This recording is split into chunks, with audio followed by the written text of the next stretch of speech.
Warm welcome to all of you. This is a lecture number 5 of mechanical properties of fluid, in which we are going to study the shape of liquid drop on a solid surface.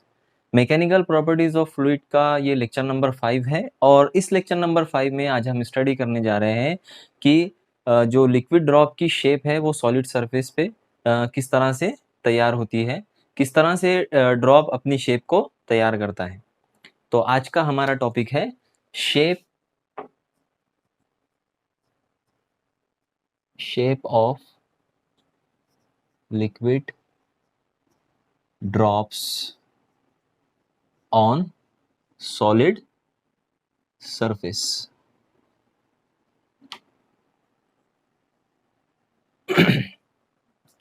इसके पहले के lecture में हमने जो meniscus होती है, जो ऊपरी फ्री सरफेस होती है लिक्विड की, वो सरफेस की डिफरेंट शेप्स का स्टडी किया था। कॉन्वेक्स कब होती है, कॉन्केव कब होती है, प्लेन कब होती है, वगैरह वगैरह। आज के इस लेक्चर का टॉपिक उसी से मिलता जुलता है, लेकिन यहाँ पर अब लेयर का स्टडी नहीं करना है, बल्कि हमको ड्रॉप्स का स्टडी करना है। तो एक छोटा सा लिक्विड का अमाउंट लेकर अगर हम प्लेन और साफ क्लीन सरफेस के ऊपर अगर उसको हम डालते हैं तो किस तरह से वो लिक्विड ड्रॉप फॉर्म करता है या फिर स्प्रेड हो जाता है, वो आज हमको स्टडी करना है। तो फॉर्मेशन ऑफ ड्रॉप्स के अंदर दो जो चीज़ें हैं वो बहुत इंपॉर्टेंट रोल प्ले करती है। एक तो सरफेस टेंशन और दूसरा एंगल ऑफ कांटेक्ट। तो जो शेप के लिए दो फैक्टर रिस्पॉन्सिबल होते हैं डिफरेंट शेप्स के लिए, वो फैक्टर होते हैं, पहला तो सरफेस टेंशन, सतही तनाव की वजह से डिफरेंट शेप बनते हैं, सरफेस टेंशन। और दूसरा जो फैक्टर उसके लिए रिस्पॉन्सिबल होता है वो होता है angle of contact. Angle of contact, ये दो चीजें रिस्पॉन्सिबल होती है for different shape of liquid drop, surface tension और एंगल ऑफ कांटेक्ट। अब किस तरह से ये दो चीजें रिस्पॉन्सिबल होती है उसका हम डीपली थोड़ा स्टडी करेंगे। अब यहाँ पे जो सरफेस टेंशन होता है, सरफेस टेंशन हम जनरली देखते हैं सॉलिड और लिक्विड इंटरफेस का, लेकिन अब यहाँ पर जो ड्रॉप्स की शेप का स्टडी हमें करना है, इसके लिए हमें तीन सरफेस टेंशन का स्टडी करना पड़ेगा।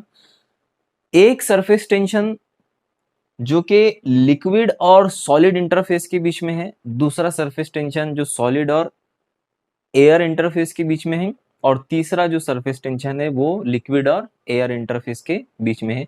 ये तीनों इंटरफेस की वजह से जो सरफेस टेंशन क्रिएट हो रहा है, वो तीनों सरफेस टेंशन का हमें स्टडी करना है और उसका एक एक्सप्रेशन हम डिराइव करेंगे और उसके बेसिस पर हम आगे डील करेंगे कि किस तरह से लिक्विड के जो ड्रॉप होते हैं वो उनकी शेप डिफरेंट क्यों होती है। तो आइए सबसे पहले फर्स्ट कर लेते हैं हम। Suppose T1 is a surface tension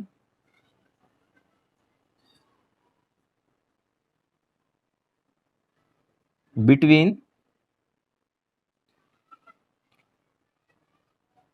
liquid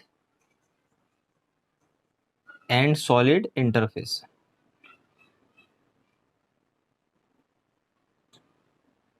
तो ये T1 एक सरफेस टेंशन है जो कि लिक्विड और सॉलिड ये दोनों के बीच का सरफेस टेंशन है।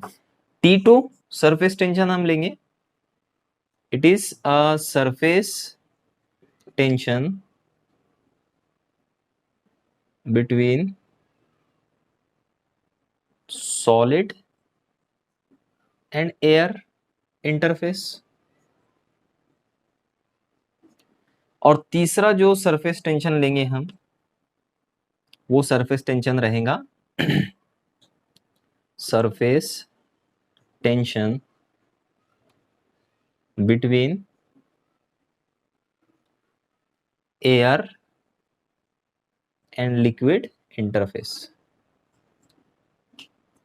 इसको मतलब रटने की जरूरत नहीं है।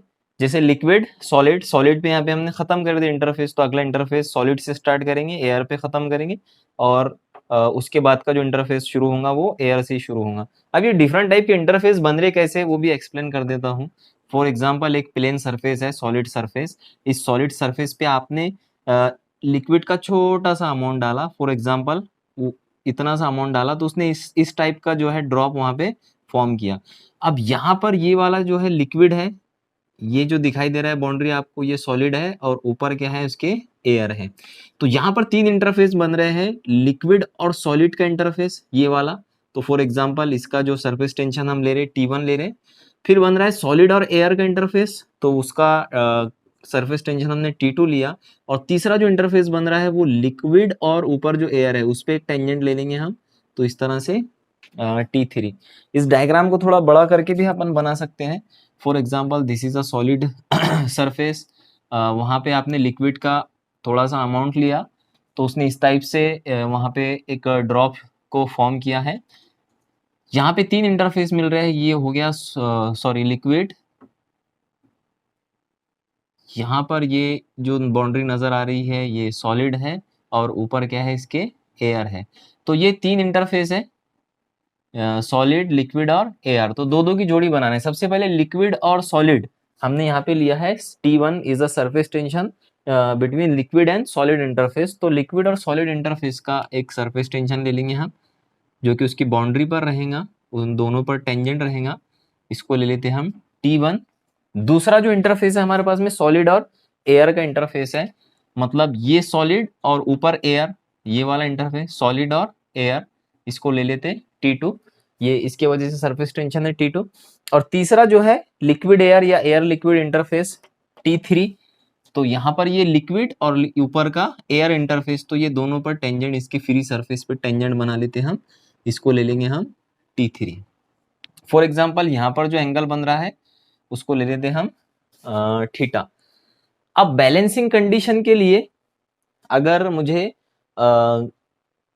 बैलेंस करना है, तो ये दोनों भी जो सरफेस टेंशन दिख रहे हैं यहाँ पे T1 और T2, ये तो एक दूसरे से बैलेंस है, दोनों की साइड अपोजिट है। बैलेंस, अब ये T1 और T2 बैलेंस है, हम किस तरह से कह सकते हैं? वो इस तरह से कह सकते हैं कि यहाँ पे ड्रॉप जो है वो इन अ स्टेट ऑफ रेस्ट है, रेस्ट में है। कोई भी बॉडी रेस्ट में कब होती है? जब उस पे नेट फोर्स जो है उस पर अमल करने वाली नेट फोर्स वो इक्वल हो या बैलेंस हो। जो मोशन में बॉडीज है तो हम वहां पर मतलब गेस लगा सकते हैं, ऐसा हम कह सकते हैं कि उसके ऊपर एक अनबैलेंस फोर्स एक्ट हुई होंगी तभी वो मोशन के अंदर। लेकिन यहाँ पर ड्रॉप जो है वो इन अ स्टेट ऑफ रेस्ट है, मतलब यहाँ पे जितने भी टेंशन, जितने भी फोर्सेस उस पे लग रहे हैं वो बैलेंस कंडीशन में है। तो T2 और T1 ये बैलेंस है। What about T3? T3 का जो डायरेक्शन है वो इस तरह से है, तो इसको हम रिजॉल्व करेंगे। रिजॉल्व करने का तरीका भी मैं आपको बता देता हूँ। ये T3 है, एक कंपोनेंट हम वर्टिकल कंपोनेंट निकालेंगे और एक हॉरिजॉन्टल कंपोनेंट निकालेंगे थीटा। अब ये जो वर्टिकल कंपोनेंट है, ये वर्टिकल कंपोनेंट ग्रेविटी से बैलेंस हो जाएगा, नो प्रॉब्लम। सिर्फ हमें क्या करना है, ये वाला जो हॉरिजॉन्टल कंपोनेंट है वो हॉरिजॉन्टल कंपोनेंट ही यहाँ पे निकालना पड़ेगा T3 का। तो T3 फॉर एग्जाम्पल इसको मैं फर्स्ट कर लेता हूँ, इट इज एक्स, यहाँ से एक नॉर्मल ड्रॉ करूंगा। तो इस पे से अगर मुझे कॉस थीटा निकालना रहा, cos theta means adjacent side x upon hypotenuse, तो हाइपोटेनियस कितना है यहाँ पे T3 है। इस पे से मुझे एक्स अगर निकालना है, मतलब ये वाली साइड अगर निकालना है adjacent side is equal to, तो ये हो जाएगा मेरे पास में T3 कॉस थीटा। तो पता क्या चला कि ये जो साइड है एडजेसेंट साइड जो इसको लगी हुई है इस तरह से T1 की डायरेक्शन में, तो इसको हम लिख सकते हैं T3 कॉस थीटा। तो ये T3 को हमने रिजॉल्व किया, एक हॉरिजॉन्टल कंपोनेंट में, एक वर्टिकल कंपोनेंट में। हॉरिजॉन्टल कंपोनेंट ही हम क्यों ले रहे, वर्टिकल कंपोनेंट क्यों नहीं ले रहे? क्योंकि वर्टिकल कंपोनेंट जो है वो ग्रेविटी से यहाँ पे बैलेंस हो जाता है, इसके लिए यहाँ पे वो उसका रूल प्ले नहीं करता। सिर्फ जो ये वाला कंपोनेंट है यही उसका रूल प्ले करता है, जिसे हम T3 कॉस थीटा से ले रहे हैं। तो तीनों भी कंपोनेंट हमारे पास में यहाँ पर आ गए। दो कंपोनेंट एक डायरेक्शन में है राइट हैंड साइड में, और एक कंपोनेंट लेफ्ट हैंड साइड में। तो यहाँ पर इसको अगर मैं बैलेंसिंग कंडीशन में लिखना चाहूँ तो ये जो T2 है ये इक्वल रहेगा, T2 is equal to T1 plus T3 cos theta. ये दोनों एक डायरेक्शन में, इसके लिए हमने इनको प्लस करके लिखा है। और ये इस डायरेक्शन में, मतलब T2 जो फोर्स है वो ये दोनों फोर्सेस के इक्विवेलेंट है, इक्वल है, तभी तो वो ड्रॉप हालात सुकून में, मतलब बैलेंसिंग कंडीशन में, यानी दोनों भी फोर्सेस जो एक्ट हो रही है ये उसको बैलेंस कर रही है यहाँ पर। तो T2 इक्वल्स टू ये वाली force due to T2 is equals to force due to T1 and force due to T3 cos theta यहाँ पर हमको मिल गया है। तो ये वाली ही इक्वेशन यहाँ पे इंपॉर्टेंट है, यहाँ पे थोड़े से कंसेप्ट का आपको इस्तेमाल करना पड़ेगा। अब क्या करना है हमें इस पे से cos थीटा की वैल्यू निकालना है, क्योंकि हमें यहाँ पर एंगल ऑफ कांटेक्ट निकालना है थीटा, वो एक्यूट है या ऑब्ट्यूस है। तो अभी हम क्या करते हैं, ये T1 को इधर लेकर आएंगे तो ये हो जाएगा T2 minus T1 equals to T3 cos theta. इस पर से cos थीटा अगर मुझे निकालना रहा, मैं उसको उल्टा लिखता हूँ, cos theta is equals to ये as it is T2 minus T1, ये मल्टीप्लीकेशन में था, इधर जाकर डिवाइडेशन में चले जाएगा T3। तो cos थीटा का जो एक्सप्रेशन मिल रहा है हमको यहाँ पर, ये cos theta is equals to मिल रहा है T2 minus T1 upon T3। अब यहाँ पे डिफरेंट केसेस हम स्टडी कर सकते हैं, जैसे केस फर्स्ट, क्या होगा अगर ये T2 T1 से ग्रेटर हो, T2 ग्रेटर हो T1 से, मतलब surface tension between solid air ये ग्रेटर हो surface tension between liquid and solid. तो ऐसी कंडीशन में T2 अगर ग्रेटर है तो T2 माइनस T1 क्या होगा, पॉजिटिव होगा। T2 माइनस T1 का जो डिफरेंस है ये होगा greater than zero, greater than zero होगा। तो यहाँ पर अगर कोई ग्रेटर देन जीरो वाली टर्म अगर हम ले लेंगे और उसको डिवाइड करेंगे T3 से, तो यहाँ पे ऑब्वियसली cos थीटा हमको क्या मिलेगा, पॉजिटिव मिलेगा। This implies cos theta is positive. ये दोनों का डिफरेंस ग्रेटर देन जीरो है, तो मतलब क्या हुआ कि ये जो हमको हासिल ज़रब मिलेगा, इसका जो सॉल्यूशन मिलेगा वो ऑब्वियसली ग्रेटर देन जीरो रहेगा, मतलब पॉजिटिव रहेगा। तो cos थीटा की वैल्यू इस एक्सप्रेशन पे से हमको क्या मिलेंगी, पॉजिटिव। और अगर चार क्वाड्रेंट हम देखें, first, second, third and fourth, तो चारों क्वाड्रेंट में cos थीटा पॉजिटिव कौन से क्वाड्रेंट में होता है, तो पहला जो क्वाड्रेंट है उसमें सभी जो ट्रिग्नोमेट्रिक फंक्शंस है, ऑल साइन मतलब all trigonometric ratios are positive in first quadrant. तो पहले क्वाड्रेंट में sine theta, cos theta, tan theta, sec theta, cosec theta सभी पॉजिटिव होते हैं। तो पहले क्वाड्रेंट में ही कॉस थीटा पॉजिटिव हो सकता है। पहला क्वाड्रेंट कहाँ से कहाँ वेरी करता है, 0 से 90, मतलब इसकी जो वैल्यू होंगी कॉस थीटा की वो 0 से 90 के बीच में वेरी होंगी। थीटा जो होगा वो 0 से 90 के बीच में होगा, मतलब this implies theta is acute. Acute मतलब 90 डिग्री से कम, लेस देन 90 डिग्री। तो पता चला हमें कि थीटा जो है वो लेस देन क्या है, 90 डिग्री है। थीटा की वैल्यू लेस देन 90 डिग्री और यहाँ पे एक्यूट एंगल हमको फॉर्म हो रहा है। तो जो लिक्विड का ड्रॉप की जो शेप बनेगी वो हुबहू इस तरह से बनेगी कि जब आप लिक्विड को सॉलिड सरफेस पर डालोगे तो वो इस तरह की शेप जो है अडॉप्ट करेगा, और यहाँ पर ये जो एंगल बनेगा वो ऑब्वियसली कैसा होगा, लेस देन 90 डिग्री होगा। तो इस तरह से एक्यूट एंगल फॉर्म करने वाले लिक्विड ड्रॉप की शेप इस तरह से होती है। ये हम एक्सप्लेन कर चुके केस नंबर फर्स्ट में। नाउ केस नंबर सेकंड देखेंगे अभी यहाँ पर case number second,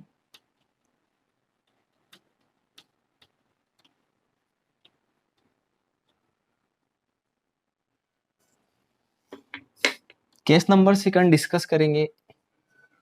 case second, case second में लेंगे हम, अब पहले लिए थे T2 ग्रेटर देन T1, अब लेंगे T2 is less than T1।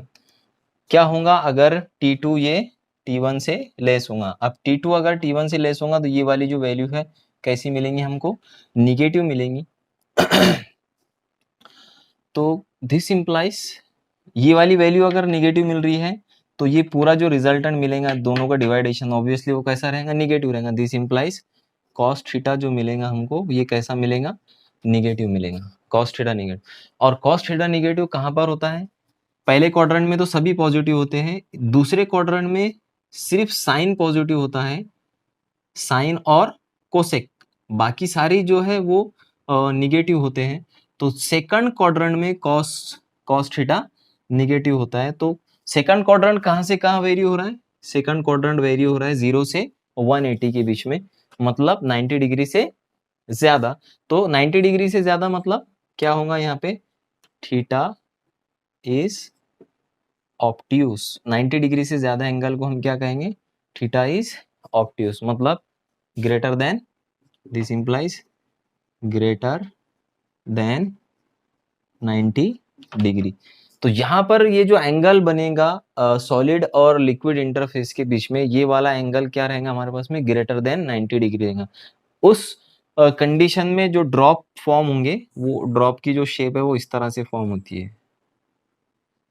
मतलब मर्क्यूरी का ड्रॉप आप कह सकते हैं उसको, मर्क्यूरी का ड्रॉप जो है वो इस तरह से फॉर्म होता है, जहां पे अगर एंगल ऑफ कांटेक्ट बनाना है हमको तो वो 90 डिग्री से ज्यादा होता है। और जो ड्रॉप की शेप है वो इस तरह से होती है, स्फेरिकल होती है। This is T2 and this is T1। तो इस तरह से केस सेकंड के अंदर जो शेप बनेगी किसकी? लिक्विड ड्रॉप की, वो इस तरह से बनेगी। Now third case, case number 3 में क्या होगा देखते हैं हम। केस नंबर 3 में फर्ज करेंगे कि T2 माइनस T1 ये इक्वल है किसके? T3 के। अगर ये दोनों भी इक्वल रहे, numerator is equal to denominator, तो क्या होगा? cos थीटा की वैल्यू इक्वल टू 1 आएंगी। This implies cos theta is equal to 1, मतलब दोनों भी इक्वल है, इक्वल इक्वल कैंसिल हो जाएंगे, आंसर रहेगा 1। अब cos थीटा की वैल्यू 1 कौन से एंगल के लिए होती है? तो सिंपल सी बात है कि cos थीटा की जो वैल्यू है वो 0 डिग्री के लिए 1 होती है, क्योंकि cos 0 is equal to 1। This implies theta equal to 0 degree. Why? Because cos 0 की जो वैल्यू होती है वो 1 होती है। अब केस नंबर 4, केस नंबर 4 में हम क्या लेंगे? अब केस नंबर 4 देखते हैं अभी। केस नंबर 4, केस नंबर 4 में हम क्या करेंगे कि फर्स्ट करेंगे T2 अगर ये ग्रेटर रहा T3 से तो हमको क्या मिलेगा? अब हमारे पास में है cos theta is equal to T2 minus T1 upon T3। अगर न्यूमरेटर डिनोमिनेटर से ग्रेटर है तो cos थीटा की वैल्यू क्या होगी? उसको समझने के लिए कुछ न्यूमेरिकल वैल्यू ही ले लेते हैं अपन। फर्स्ट करेंगे कि T2 minus T1 is equal to 8 है और T3 को हम 4 ले लेते हैं। यहाँ पर 8 इज ग्रेटर देन 4 है। अगर मैं इसको लिखूं cos theta is equal to 8 upon 4, मतलब 4 1 जा 4, 4 2 जा 8, तो cos थीटा की वैल्यू कितनी आ गई? 2 आ गई। ऐसी कोई भी वैल्यू ले सकते हैं आप। अगर न्यूमरेटर डिनोमिनेटर से ग्रेटर रहा तो उसका जो आंसर आएगा वो ग्रेटर देन 1 ही आएगा हमेशा। ये 2 विच इज ग्रेटर देन 1, यानी क्या हो रहा? This implies cos theta is greater then 1। और ये पॉसिबल नहीं होता। क्यों पॉसिबल नहीं होता? क्योंकि cos की जो वैल्यू होती है, मैक्सिमम वैल्यू होती है cos की 0 डिग्री के लिए, cos 0 1 होता है, और मिनिमम जो वैल्यू होती है वो cos पाई के लिए होती है, cos पाई इज -1। तो ये cos की जो वैल्यू है इट वेरीज फ्रॉम -1 टू +1, कम से कम -1 और ज्यादा से ज्यादा +1। लेकिन ये 1 से ज्यादा cos की वैल्यू किसी भी एंगल के लिए नहीं होती।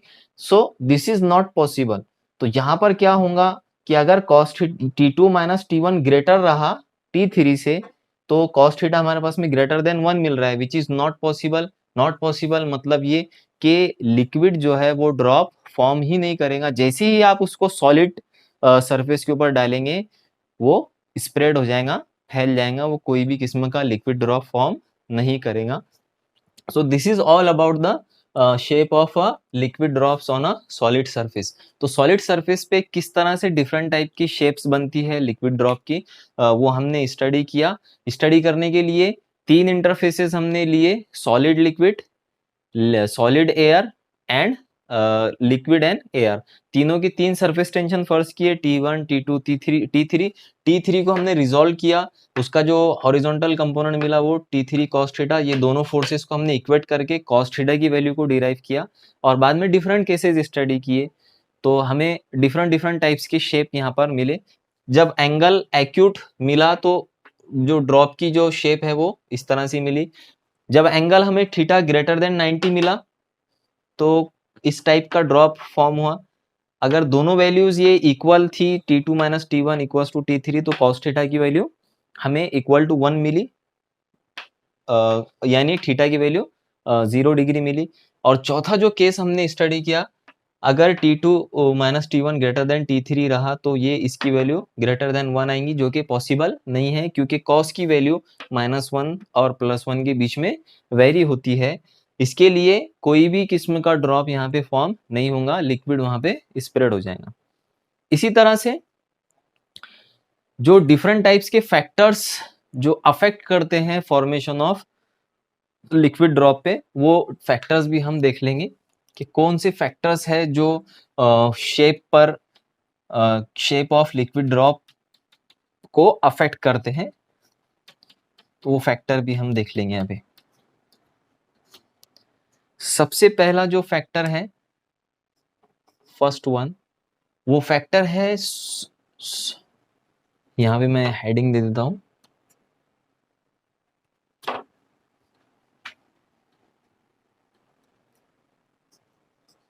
फैक्टर्स अफेक्टिंग दी फॉर्मेशन, या फॉर्मेशन ना लिखकर factors affecting the shape of drops. तो ड्रॉप्स की शेप्स पर कौन कौन से फैक्टर्स अफेक्ट करते हैं? पहला जो फैक्टर है वो है solid liquid interface. Solid liquid interface, कौन से टाइप का सॉलिड आपने वहां पर लिया और कौन से टाइप का लिक्विड वहां पर लिया, ये बहुत बड़ा रोल प्ले करता है ड्रॉप्स फॉर्मेशन में। मतलब केरोसिन का अगर आप ड्रॉप लेंगे क्लीन ग्लास सरफेस पर, मतलब एक जो इंटरफेस है आपके पास में सॉलिड के अंदर वो है क्लीन ग्लास,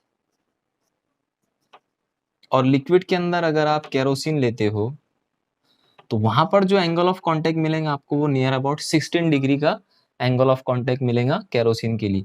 वहीं पे क्लीन ग्लास पर अगर आप प्योर वाटर लेते हो, प्योर वाटर लेते हो तो एंगल ऑफ कांटेक्ट आपको कितना मिलता है वहां पे 0 डिग्री मिलता है। वहीं पे आप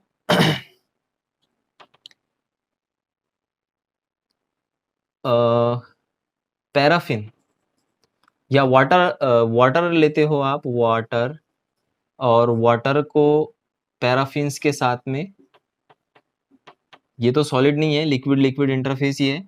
अगर वाटर को पैराफिन्स के साथ में मिक्सअप करना चाहे या पैराफिन्स पर डाले तो वहां पर जो एंगल मिलता है वो 107 डिग्री का एंगल वहां पे फॉर्म होता है। और इसी तरह से सॉलिड के अंदर अगर आप क्लीन ग्लास लेते हो और दूसरा लिक्विड के अंदर आप मर्क्यूरी लेते हो तो यहाँ पर ये वाले इंटरफेस के लिए जो एंगल ऑफ कांटेक्ट मिलता है नियर अबाउट वो 140 डिग्री आपको यहाँ पे मिलता है।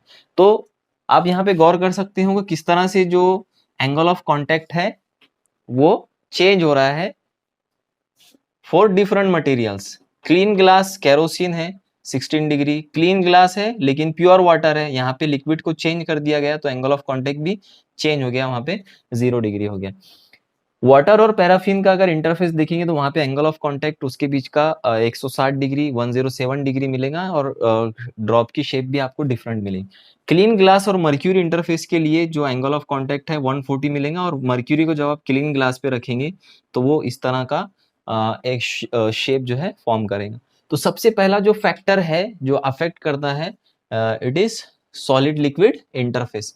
दूसरा जो फैक्टर अफेक्ट करता है इट इज इम्प्यूरिटी। इम्प्यूरिटी, अगर इम्प्यूरिटी किसी लिक्विड ड्रॉप्स के अंदर या लिक्विड के अंदर इम्प्यूरिटी मिला दी जाए तो वो एंगल ऑफ कांटेक्ट को अफेक्ट करती है, उसकी वजह से शेप भी चेंज होती है।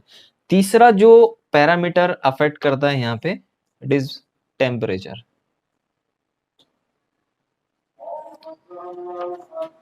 और टेम्परेचर का इफेक्ट हमको पता है कि as we increase the temperature तो सरफेस टेंशन वहां पे क्या होता है, डिक्रीज होता है। सरफेस टेंशन डिक्रीज होगा मतलब एंगल ऑफ कांटेक्ट भी डिक्रीज हो जाता है। एंगल ऑफ कांटेक्ट डिक्रीज होगा तो शेप ऑफ ड्रॉप भी तो वहां पे क्या होगा, चेंज हो जाएगा। तो this is all about the factors affecting the shape of drops, different shape of drops. अगला जो पॉइंट हमें स्टडी करना है वो है factors affecting on a surface tension. तो सरफेस टेंशन पे कौन कौन से फैक्टर्स अफेक्ट करते हैं, किन फैक्टर्स की वजह से सरफेस टेंशन के अंदर चेंजेस आते हैं, वो फैक्टर्स का हमें स्टडी करना है। वन बाय वन हम उसका स्टडी करेंगे। तो सबसे पहले ये साफ कर देते हैं। यहाँ पे जो क्लीन ग्लास और केरोसिन इंटरफेस के बीच में एंगल बताया गया है 16 डिग्री, ये 16 नहीं, actually it is a 26। Ether और क्लीन ग्लास, मतलब यहाँ पे अगर सॉलिड के अंदर क्लीन ग्लास लिया जाए और यहाँ पे ईथर लिया जाए तो उसके अंदर का जो एंगल होता है वो 16 डिग्री होता है। ये थोड़ा सा एक करेक्शन था इसमें। आइए अगला जो पॉइंट है हमारा फैक्टर्स, इसको मैं एज इट इज रखता हूँ, factors affecting on surface tension. कौन कौन से अवामिल है जिसकी वजह से सतही तनाव में तब्दीलियां वाक़ई होती है या तब्दीलियां पैदा होती है, उन अवामिल का, उन फैक्टर्स का हमें स्टडी करना है यहाँ पर। तो देखते हैं कौन कौन से फैक्टर्स हैं। सबसे पहला जो फैक्टर उस पे एक्ट होता है सरफेस टेंशन पर, वो होता है इम्प्यूरिटी का। It is a impurity. Impurity की वजह से भी क्या होता है, अगर किसी लिक्विड में आप इम्प्यूरिटी को ऐड कर रहे हो तो उसकी वजह से सरफेस टेंशन में चेंजेस आते हैं। अब इम्प्यूरिटीज भी तकरीबन 3 टाइप की इम्प्यूरिटीज का हम यहाँ पे स्टडी करेंगे। सबसे पहली जो टाइप की इम्प्यूरिटी रहेंगी उसमें सॉल्युबल इम्प्यूरिटी, सॉल्युबल इम्प्यूरिटी मतलब क्या होगा अगर सॉल्युबल इम्प्यूरिटी को ऐड कर दिया जाए लिक्विड के अंदर। सॉल्युबल इम्प्यूरिटी मतलब ऐसी इम्प्यूरिटीज जो लिक्विड के अंदर डिजोल्व हो जाए, मतलब सॉल्युबल हो जाए। फॉर एग्जांपल जो सॉल्ट होता है या शुगर होती है, डोमेस्टिक यूज के लिए जो इस्तेमाल करते हैं हम सॉल्ट या शुगर, तो वो सॉल्ट या शुगर को अगर हम लिक्विड के अंदर डिजोल्व कर दे, डिजोल्व करने के बाद में क्या, डिजोल्व करने के बाद क्या होता है, उसका सरफेस टेंशन कम होता है या बढ़ता है, उसका हमें स्टडी करना है। तो सॉल्युबल इम्प्यूरिटी में आपने फॉर एग्जांपल लिया सॉल्ट, सॉल्ट को आपने डिजोल्व कर दिया लिक्विड के अंदर, ये करने के बाद में क्या होगा, उसका सरफेस टेंशन डिक्रीज होगा या इंक्रीज होगा। तो यहाँ पर ऑब्जर्वेशंस में ऐसा आता है कि ऑब्जर्वेशंस बताते हैं कि सरफेस टेंशन यहाँ पे इंक्रीज होता है। क्या होता है, surface tension increases because of soluble impurity. Soluble impurity अगर आप डाल देते हो तो यहाँ पे सरफेस टेंशन क्या होता है, इंक्रीज होता है। दूसरे स्पेरिंगली सॉल्युबल इम्प्यूरिटी अगर आप उसमें डालते हो, स्पेरिंगली सॉल्युबल इम्प्यूरिटीज मतलब ऐसी इम्प्यूरिटीज जो पूरी तरह से डिजोल्व नहीं होती, उसका कुछ पोर्शन डिजोल्व होता है और कुछ पोर्शन डिजोल्व नहीं होता है। फॉर एग्जांपल फिनॉल है या डिटर्जेंट है जो सर्फ वगैरह इस्तेमाल करते हैं वॉशिंग पर्पस के लिए, तो वो चीज़ें अगर आप लिक्विड के अंदर डिजोल्व करते हो, फॉर एग्जांपल मैं यहाँ पर डिटर्जेंट यूज़ करता हूँ, डिटर्जेंट को अगर मैं लिक्विड के अंदर मिला देता हूँ, ये डिटर्जेंट क्या है, स्पेरिंगली सॉल्युबल इम्प्यूरिटी है। सॉल्ट क्या था, सॉल्युबल इम्प्यूरिटी था जिसकी वजह से सरफेस टेंशन इंक्रीज हुआ था। अब यहाँ पर क्या होगा, स्पेरिंगली सॉल्युबल इम्प्यूरिटी हमने डिटर्जेंट लिया, वो लिक्विड में मिला दिया। अब इसकी वजह से क्या होता है, इसकी वजह से ऑब्जर्वेशंस बताते हैं कि सरफेस टेंशन डिक्रीज होता है। क्या होता है, डिक्रीज होता है, सरफेस टेंशन कम होता है। यही वजह है कि वॉशिंग पर्पस के लिए हम डिटर्जेंट का यूज करते हैं। डिटर्जेंट ऐड करने के फौरन बाद क्या होता है कि जो लिक्विड का सरफेस टेंशन है वो कम हो जाता है। सरफेस टेंशन कम होने की वजह से लिक्विड सरफेस टेंशन कम होने की वजह से क्लॉथ और वॉशिंग मशीन का जो सिलेंडर है उसके अंदर जो कांटेक्ट हो जाता है वो बहुत ज़्यादा रगड़ उसके अंदर पैदा हो जाती है और उसके अंदर जो स्टफ वगैरह है, गंदगी है, वो आसानी से निकल जाती है। तो because of decrease in surface tension जो गंदगी होती है कपड़ों में से वो आसानी से निकल जाती है, क्योंकि जो कांटेक्ट होता है सरफेसेस के बीच में, सरफेस टेंशन कम होने की वजह से कपड़ों की सरफेस के बीच में जो रगड़ पैदा होती है वो बहुत ज़्यादा हो जाती है, और इसकी वजह से आसानी से उसमें से स्टफ वगैरह, गंदगी वगैरह निकल जाती है। तो ये हो गया स्पेरिंगली सोल्यूबल इम्प्यूरिटी। अब इनसॉल्युबल इम्प्यूरिटी को अगर लिक्विड के अंदर ऐड करेंगे तो क्या होगा, उसका भी हम स्टडी कर लेते।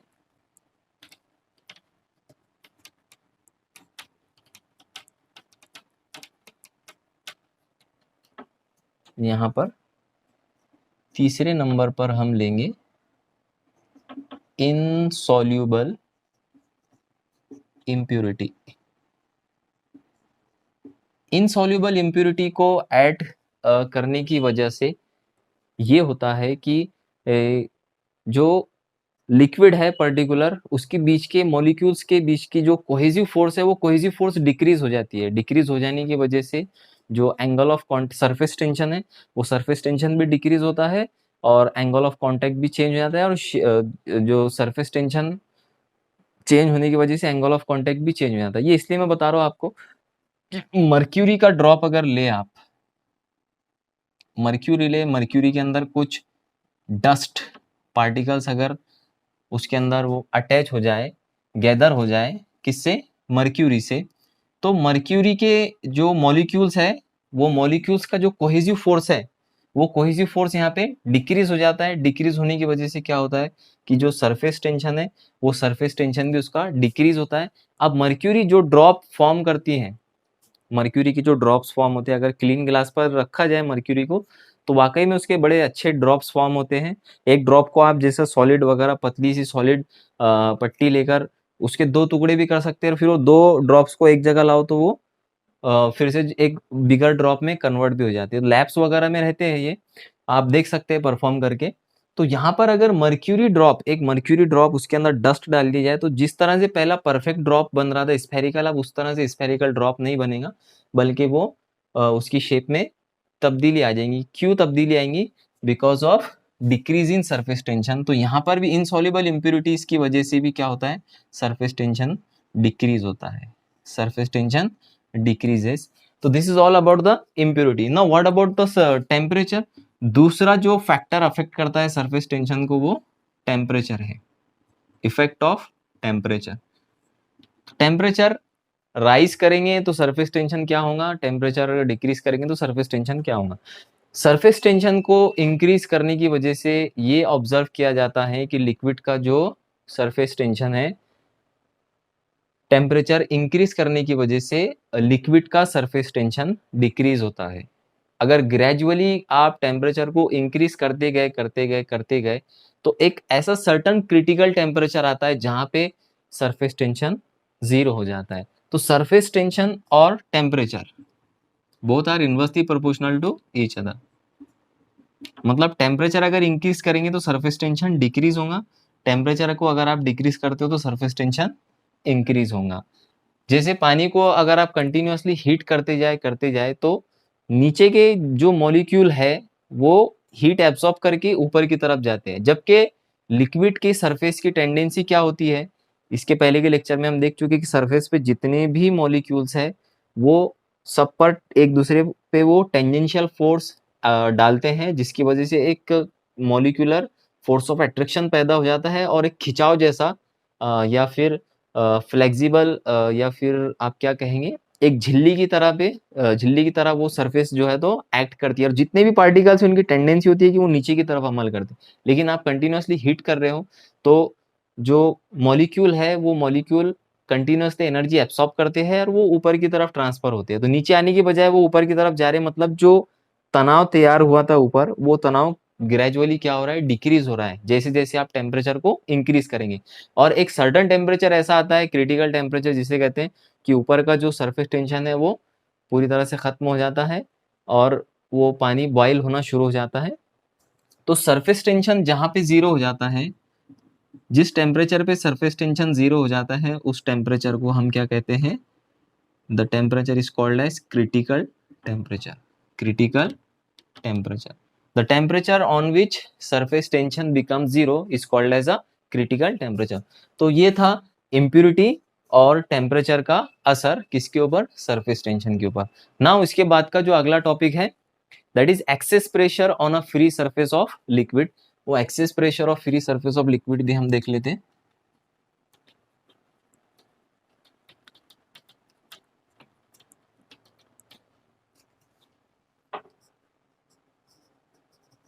Access pressure on a free surface of liquid.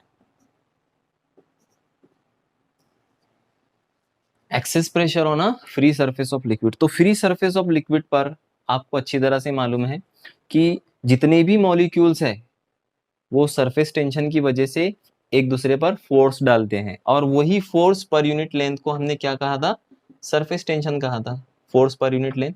और वो जो फोर्स एक्ट हो रही थी यहाँ पर, फॉर एग्जांपल एक कंटेनर है और इस कंटेनर में अगर लिक्विड भरा हुआ है, तो यहाँ पर ये जो सरफेस के ऊपर जितने भी मॉलिक्यूल्स थे, यहाँ पर जो फोर्स एक्ट हो रही थी इनके ऊपर, ये कैसे एक्ट हो रही थी, टेंजेंशियल। एक इमेजिनरी लाइन हमने लिए थे और यहाँ पर इसके ऊपर टेंजेंशियल जो फोर्स एक्ट हो रही थी, उसी tangential force per unit length को हमने क्या कहा था, सरफेस टेंशन। तो एक बात हमें समझ में आई थी उस टाइम पे कि लिक्विड के सरफेस में जितने भी मॉलिक्यूल्स है उनके ऊपर एक फोर्स एक्ट होती है, tangential force, because of surface tension. तो वही सरफेस टेंशन की जो फोर्स है वही रोल प्ले करेंगी किसके अंदर, access pressure on a free surface of liquid. किस तरह से, तो उसी का स्टडी हम करेंगे इस टॉपिक में।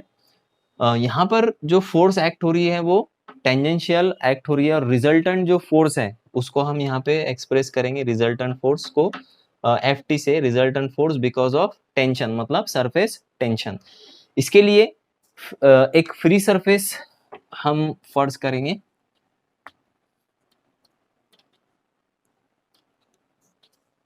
एक फ्री सरफेस या प्लेन सरफेस ले लेते हैं हम।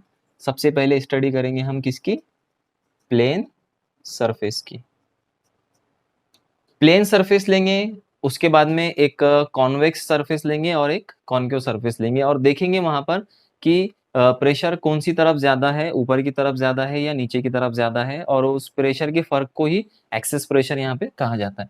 तो तीनों भी सरफेसेस के अंदर एक कॉमन बात ये रहेगी कि वहां पे हम दो पॉइंट लेंगे, पॉइंट ए और पॉइंट बी। पॉइंट ए को हम फ्री सरफेस के ऊपर लेंगे और पॉइंट बी को फ्री सरफेस के नीचे। इस तरह से लेंगे कि दोनों का जो प्रेशर डिफरेंस है वो निग्लिजिबल हो, या दोनों सेम प्रेशर जो डिफरेंस जो है ए और बी का वो निग्लिजिबल हो। तो यहाँ पर एक प्रेशर ले लेता हूँ मैं, एक पॉइंट ले लेता हूँ ए, और जस्ट उसके करीब में बिलो द सरफेस एक पॉइंट ले लेता हूँ मैं बी। यहाँ पे ये लिक्विड है और लिक्विड की जो सरफेस है वो किस तरह से है, प्लेन सरफेस है। ठीक है, ये प्लेन सरफेस आपको नजर आ रही है। अब प्लेन सरफेस के ऊपर जो सरफेस टेंशन की फोर्स एक्ट कर रही है, टेंजेंशियल फोर्स Ft, वो इस तरह से एक्ट कर रही है दोनों सिम्त में Ft। रिजल्टेंट फोर्स टेंजेंशियल होने की वजह से बी पर जो रिजल्टेंट फोर्स है वो एक्ट ही नहीं करती, मतलब Ft जो है ऑन बी किसके इक्वल है, 0 ऑन बी। ये बी पॉइंट पर जो Ft फोर्स है, रिजल्टेंट फोर्स है बिकॉज ऑफ सरफेस टेंशन, वो कितनी एक्ट कर रही है, 0 एक्ट कर रही है। 0 एक्ट करने की वजह से जो भी प्रेशर बने, यहाँ पर जो प्रेशर रहेगा वो प्रेशर 0 रहेगा। अब जितना प्रेशर बी पर रहेगा वो प्रेशर किसकी वजह से रहेगा, पॉइंट ए की वजह से रहेगा। और पॉइंट ए कहाँ पर है, एयर के अंदर मौजूद है, और एयर के अंदर जो प्रेशर लेंगे हम वो एटमॉस्फेरिक प्रेशर लेंगे। तो यहाँ पर जो प्रेशर एक्ट हो रहा है वो एटमॉस्फेरिक प्रेशर है, और एटमॉस्फेरिक प्रेशर की वजह से जो फोर्स एक्ट कर रही है वो फोर्स लेंगे हम Fa। तो जितने भी केसेस हम स्टडी करेंगे दो ही फोर्सेस वहां पे लेंगे हम, एटमॉस्फेरिक प्रेशर की वजह से एक्सर्ट होने वाली फोर्स और सरफेस टेंशन की वजह से एक्सर्ट होने वाली फोर्स। दोनों का रिजल्टेंट देखकर हम बताएंगे कि किधर की तरफ प्रेशर ज्यादा है या कम है। तो यहाँ पर जो प्रेशर होगा वो एटमॉस्फेरिक प्रेशर के इक्वल ही होगा, मतलब पॉइंट ए और पॉइंट बी दोनों सेम प्रेशर पे रहेंगे, क्योंकि यहाँ पे जो रिजल्टेंट फोर्स है सरफेस टेंशन की वो एक्ट ही नहीं कर रही। तो इसके लिए जो प्रेशर ए पर रहेगा वही प्रेशर बी पे रहेगा, क्योंकि मैंने आपको बताया कि ए और बी का जो प्रेशर डिफरेंस है वो बहुत कम है। अब यहाँ पर कोई बी पर फोर्स एक्ट ही नहीं कर रही, मतलब कोई प्रेशर नहीं है वहां पर, और कोई प्रेशर नहीं है बी पर। अब ए और बी का प्रेशर इक्वल है। अब ए पे कौन सा प्रेशर है? Atmospheric pressure. तो दोनों का जो प्रेशर है ए और बी का वो इक्वल होगा प्लेन सरफेस के लिए। अगर जो सरफेस है मेरे पास में कॉन्वेक्स सरफेस अगर हो, तो कॉन्वेक्स सरफेस पे क्या होता है कि जो एफ टी एक्ट कर रहा है, टेंजेंशियल एक्ट कर रहा है इस तरह से एफ टी, इधर भी क्या एक्ट करेगा? F T. इसका जो रिजल्टेंट मिलेगा ये किधर की सिमत में मिलेगा? नीचे की तरफ एफ टी। यहाँ पर लेंगे हम पॉइंट बी और यहाँ पर लेंगे हम पॉइंट ए। पॉइंट ए का जो एटमॉस्फेरिक प्रेशर है उसकी भी डायरेक्शन किधर है? नीचे की तरफ ही है। पॉइंट ए पर जो एटमॉस्फेरिक प्रेशर एक्ट हो रहा है उसकी भी डायरेक्शन किधर है? नीचे की तरफ है। तो एफ ए भी नीचे की तरफ है और एफ टी भी नीचे की तरफ है। मतलब दोनों का जो रिजल्टेंट मिल रहा है वो डाउनवर्ड डायरेक्शन में मिल रहा है। डाउनवर्ड डायरेक्शन में मिल रहा है मतलब जो प्रेशर है एट पॉइंट बी वो बहुत ज्यादा है as compare to pressure at A. तो प्रेशर एट बी यहाँ पर ग्रेटर है प्रेशर एट ए से। यानी कॉन्वेक्स शेप अगर हम ऊपर से देखें तो ये शेप हमें कैसे नजर आ रहा है? ये बबल कॉन्वेक्स शेप का नजर आ रहा है, लेकिन इसकी अंदरूनी सतह कैसी है? कॉन्केव शेप है। तो कॉन्वेक्स शेप पर जो प्रेशर है वो स्मॉलर रहता है, कम रहता है, लेकिन जो कॉन्केव साइड है इस स्फेरिकल ड्रॉप की, जो कॉन्केव साइड है उस कॉन्केव साइड में प्रेशर क्या है? ज्यादा होता है। तो pressure at B is greater than pressure at A. तो यहाँ पे जो एक्सेस प्रेशर है वो कहाँ मौजूद होता है? ड्रॉप के अंदर मौजूद होता है। अब तीसरा जो सरफेस लेंगे हम कॉन्केव सरफेस, उस कॉन्केव सरफेस पे स्टडी करेंगे कि प्रेशर कहाँ पर ज्यादा होगा, ऊपर की तरफ ज्यादा होगा या नीचे की तरफ ज्यादा होगा। तो कॉन्केव शेप लेंगे हम, लिक्विड का कॉन्केव शेप। ये था कॉन्वेक्स शेप। इस तरह से एक बीकर लेता हूं मैं और बीकर में एक लिक्विड भर देंगे जिसकी शेप है, शेप किस तरह से है? कॉन्केव है, कॉन्केव शेप का। अब यहाँ पे जो रिजल्टेंट फोर्स है देखिए आप, इस तरह से एफ टी एक्ट कर रही है। यहाँ पे भी ये जो एफ टी है ये ऊपर की तरफ है। तो this is point B, this is point A. Point A को हमेशा ऊपर लेना है फ्री सरफेस के, और पॉइंट बी को नीचे लेना है। तो यहाँ पर जो रिजल्टेंट फोर्स है, अगर एफ टी इस तरह से थी तो रिजल्टेंट फोर्स नीचे था। अब एफ टी इस तरह से है तो रिजल्टेंट फोर्स किधर मिलेगा? आपको ऊपर की सिमत में मिलेगा। मतलब एफ टी जो सरफेस टेंशन की वजह से रिजल्टेंट फोर्स है वो ऊपर की तरफ है, और इसी तरह से जो एटमॉस्फेरिक प्रेशर है वो एटमॉस्फेरिक प्रेशर वो नीचे की तरफ एक्ट करता है। इसके लिए जो force due to atmospheric pressure F है वो नीचे की तरफ है और एफ टी ऊपर की तरफ। तो जाहिर सी बात है कि यहाँ पे दोनों भी फोर्सेस की जो डायरेक्शन है वो अपोजिट है। अपोजिट होने की वजह से जो बी है, बी पर प्रेशर यहाँ पे क्या रहेगा? कम रहेगा। बी पे प्रेशर कम रहेगा as compare to pressure on point A. तो यहाँ पर क्या मिल रहा है हमको कि अगर हम ऊपर से देखें किसी लिक्विड सरफेस को जो कि कॉन्केव नजर आ रही है, तो ऊपर की साइड जो कॉन्केव साइड है, कॉन्केव साइड पर प्रेशर ज्यादा होता है, और नीचे की जो साइड है, नीचे से अगर देखें तो ये साइड कैसे नजर आ रही है? कॉन्वेक्स। तो कॉन्वेक्स साइड पर प्रेशर कैसे होता है? ज्यादा होता है। तो एक्सेस सॉरी कॉन्वेक्स साइड पर प्रेशर कम होता है, लेस होता है, और कॉन्वेक्स साइड कॉन्केव साइड पर प्रेशर ज्यादा होता है। तो कॉन्केव शेप के अंदर इसका उल्टा मिला। कॉन्वेक्स शेप में देखिए हमने तो ऊपर से जो कॉन्वेक्स शेप थी यहाँ पर प्रेशर कम था बनिस्बत कॉन्केव शेप के। तो कॉन्वेक्स के अंदर कॉन्केव शेप जो है वहां पर प्रेशर ज्यादा है, कॉन्केव शेप में कॉन्वेक्स शेप जो है कॉन्केव शेप जो है वहां पर प्रेशर ज्यादा है। तो यहाँ पे एक अपोजिट स्ट्रेटेजी यहाँ पर देखने को मिलती है। तो प्लेन सरफेस पर हमने देखे कि दोनों भी पॉइंट पर प्रेशर इक्वल था।